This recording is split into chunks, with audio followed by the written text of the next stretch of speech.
Guys, I'm finally listening. I'm bringing the curly hair tutorials back. So here is my current in-depth curly hair routine. Let's get into it. To start, after washing my hair, I put it up into a microfiber towel, and then I go in with my wet brush and I brush through my part to basically start from scratch and to add volume to those roots. In a few of my other tutorials, y'all asked me why I like to put my hair up into a towel and re-wet my hair with a spray bottle rather than just like putting the curl products in right after I get out of the shower. And the reason why I do this is because I want my roots to be dry when I go into putting in my products, because my hair is already coarse and heavy and wet roots weigh down that volume so much. Now, in terms of how wet I'm getting my hair, I'm not getting it to the point where it's sopping wet, but just to the point where the water is evenly dispersed and there's enough water to pick up that product, if you know what I mean. Next, the most important step is using a mousse, and this is a pretty light mousse. It's Herbal Essence Curl Mousse, which is my favorite. I always apply my products with my head tipped over. I find this to be incredibly crucial in my curl routine because it keeps my roots lifted. And as you can see, I'm not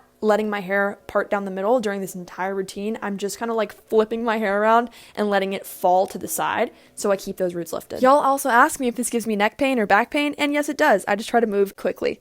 Next I go in with the gel. I prefer the Ouida gel because it is light. As you know, I like light products. And as you can see, I go in with this weird sort of open palm hand motion and slap the gel right in. I don't know, just doing that hand motion feels right to me because it's the last final layer of my curl routine, and I feel like it coats my hair just enough, but not too much. Then I do my final hair flip and let my hair fall wherever it wants to.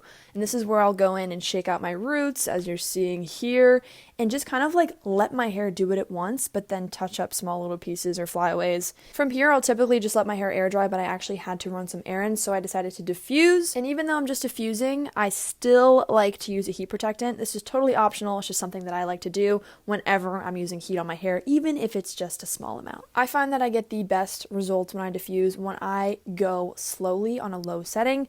I like to hover it over my hair until it kind of forms a gel cast, and then I will eventually slowly go in and start scrunching. And obviously, I'm tipping my head upside down to get that volume, girl. The last and final step is going in with hair oil. I love the Kerastase hair oil. This gives my hair the most beautiful shine. It smells amazing, and it breaks up any of that crunch that's left over from the products I used. And that concludes my current curl routine that leaves my hair shiny, bouncy, voluminous, and I love this so much, and I hope you guys enjoyed.